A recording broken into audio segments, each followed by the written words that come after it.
أعوذ بالله من الشيطان الرجيم. بسم الله الرحمن الرحيم. الحمد لله رب العالمين. الرحمن الرحيم. مالك يوم الدين. إياك نعبد وإياك نستعين. اهدنا الصراط المستقيم. صراط الذين أنعمت عليهم غير المغضوب عليهم ولا الضالين.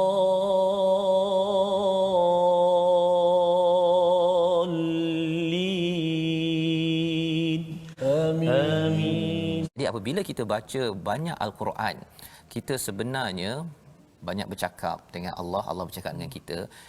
Tidak mungkin Quran ini akan logiknya tak peliklah kita tak minta.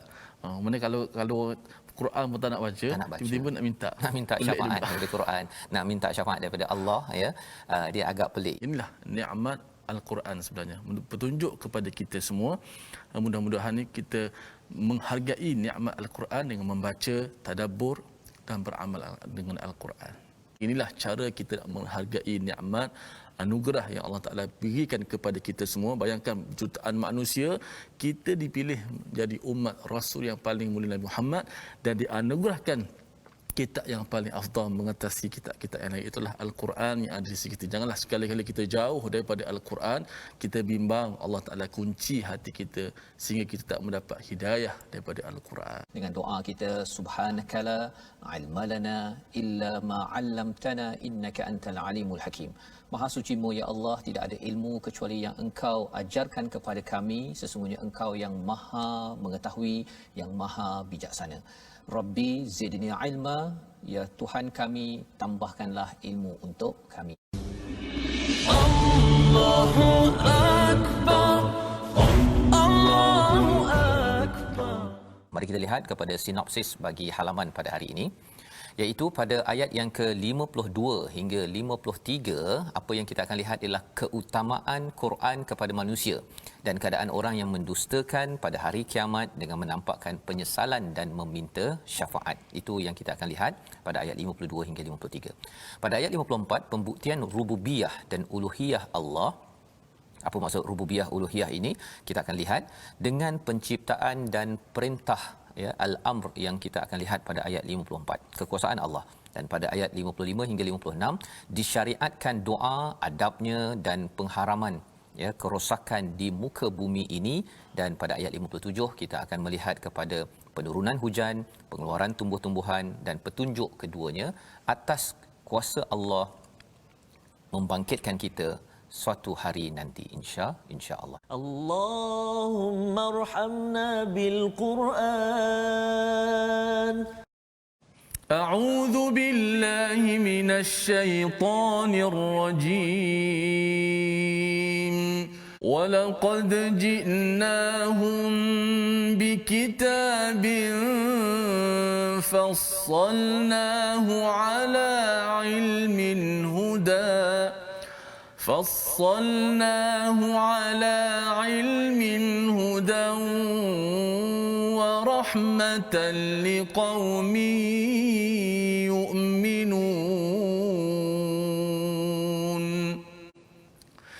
هل ينظرون إلا تأويله يوم يأتي تأويله يقول الذين نسوه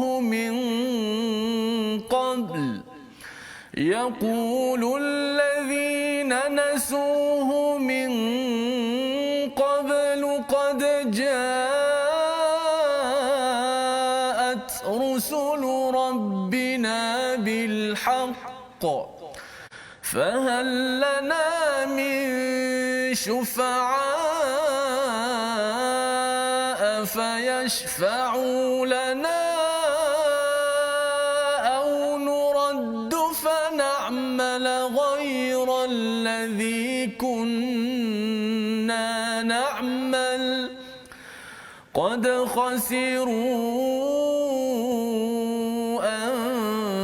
أنفسهم وضل عنهم ما كانوا يفترون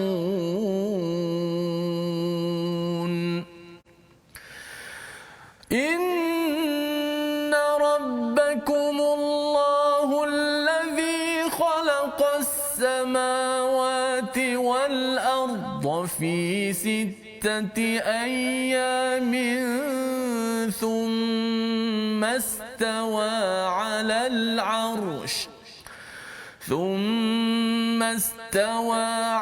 العرش يغشي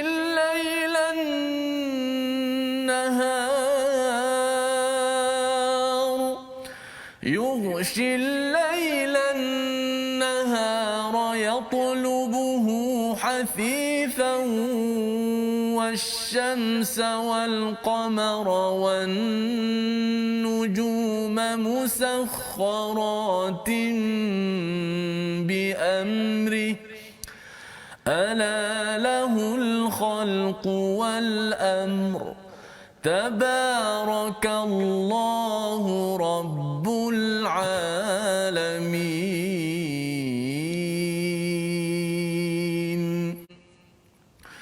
ادعوا ربكم تضرعا وخفية إنه لا يحب المعتدين ولا تفسدوا في الأرض بعد إصلاحها وادعوه خوفا وطمعا إن رحمة الله قريب من المحسنين وهو الذي يرسل الرياح بشرا بين يدي رحمته حتى إذا أقلت سحابا ثقالا سقناه لبلد ميت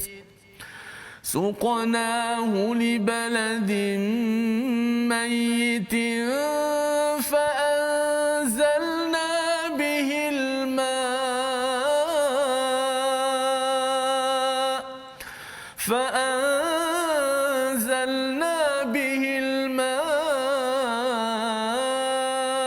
فأخرجنا به من كل الثمرات كذلك نخرج الموتى لعلكم تذكرون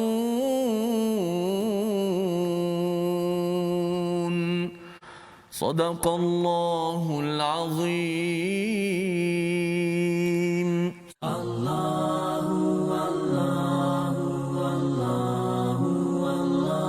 Membawa pada resolusi kita pada hari ini, iaitu daripada ayat yang ke-52-53, resolusi kita ialah jadikan Al-Quran sebagai sumber hidayah dan rahmat.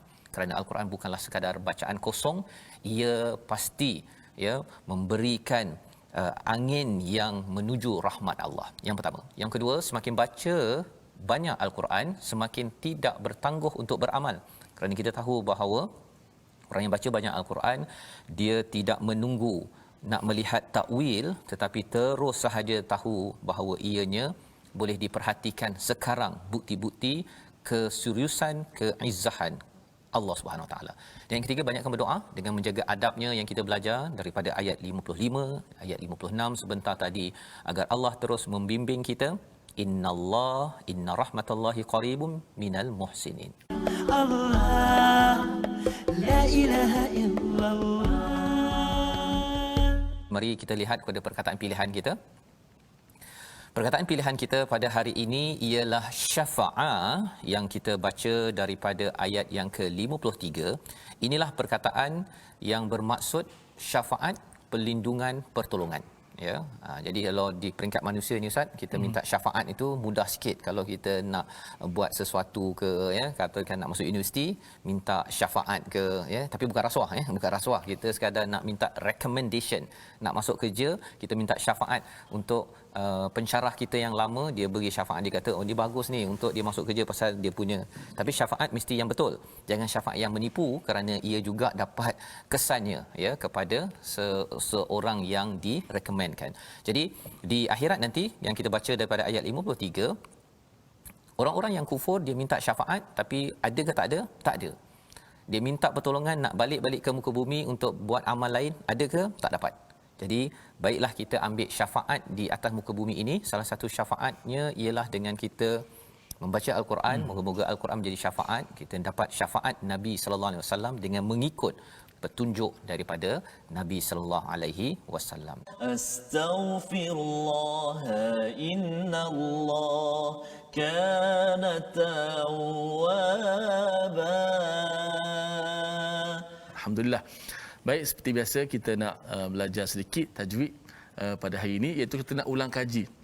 Saya tak nak cepat-cepat. Kalau cepat-cepat kita masuk tajuk lain, nanti takut kita tak faham. Okey, kita dah belajar berkenaan nun mati dan tanwin. Kita dah belajar hukum pertama izhar hari itu. Hukum kedua kita dah belajar 2-3 hari ini, iaitu hukum idgham. Apa itu idgham? Idgham ada dua, ada bila gunnah, idgham yang masuk tanpa dengung, dan idgham bi gunnah ataupun ma'al gunnah yang masuk berserta dengan dengung. Hari ini kita nak ulang kaji satu. Ulang kaji sahaja. Itu ulang kaji hukum idgham, iaitu idgham bila gunnah. Kita lihat slide kita pada hari ini. Okey, idgham bila gunnah ialah seperti mana kita sebut sebelum ni, ialah idgham tanpa dengung. Cara bacaan macam mana? Hendaklah kita masukkan huruf yang mati itu. Bila sebut huruf mati ni apa dia? Tak larilah daripada sama ada nun mati ataupun tanwin. Sebab kita bincang sekarang ni ialah nun mati dan tanwin. Okey, so masukkan huruf mati sama ada nun mati ataupun tanwin ke dalam huruf selepasnya tanpa boleh kita dengungkan. Dan huruf idgham bila gunnah ni sebagaimana kita maklum ada dua sahaja, lam dan ra. Okey, maknanya bila nun mati ataupun tanwin jumpa saja lam dan ra, kita kena masukkan suara nun tu ke dalam lam ataupun dalam ra. Dengan tanpa kita dengungkan dia. Kita lihat contoh kita pada hari ini. Kita ambil dua-dua contoh. Contoh tanwin pun ada, contoh nun mati pun ada. Okey, pertama wa rahmatan liqaumin. Wa rahmatan, asal dia bacaan asalnya wa rahmatan, izhar tanwin kan. Tapi bila jumpa dengan lam, kita bacanya dengan idgham. Masukkan tanwin itu dalam lam. Wa rahmatan liqaumin. Contoh kedua, nun bertemu dengan lam pula. Min ladunka. Suara nun dah tak ada pada bacaan. Dia hanya ada pada tulisan sahaja. Okey, pada bacaan nun tu ke mana nun tu pergi? Nun tu dah masuk dalam lam. Min ladunka rahmah. Min ladunk. Terus. Kemudian jumpa dengan ra pula. Nun bertemu dengan ra. Mir rabbi. Mir rabbihim. Mir rabbihim. Mirra. Terus mirra. Jangan minra, jangan ada unsur-unsur nun lagi. Kerana nun masuk secara total masuk dalam ra. Juga tanwin ghafuran rahima. Ghafuran tanwin jumpa dengan ra. So bacaannya ghafurar rahima, ghafurar rahima. Ulama pesan kepada kita kena hati-hati supaya jangan kita lamakan kat situ, supaya seolah-olah nun tu kita panjangkan, kekalkan pula pada makhraj dan sifatnya. Maka ini bacaan idgham bila gunnah. Dia tak susah mana. Okey, cuma kita kena masukkan terus, jangan kita lambatkan. Ada setengah tu bila jumpa dengan dilambatkan masuk ra. Min rabb, dilambat. Mi tu seolah macam ada sesuatu di situ, ada ya lah, ada nun. Jangan lambatkan. Mim ra tu terus masuk dalam ra. Mir rabbihim wa rahmatan liqaumin min ladunka rahmah ghafurar rahima. Itu adalah ulang kaji kita pada nun sakinah dan tanwin pada hukum idgham, iaitu idgham bila gunnah. تبنا إلى الله ورجعنا إلى الله وندمنا على ما فعلنا ya Allah. Walhamdulillahi rabbil alamin.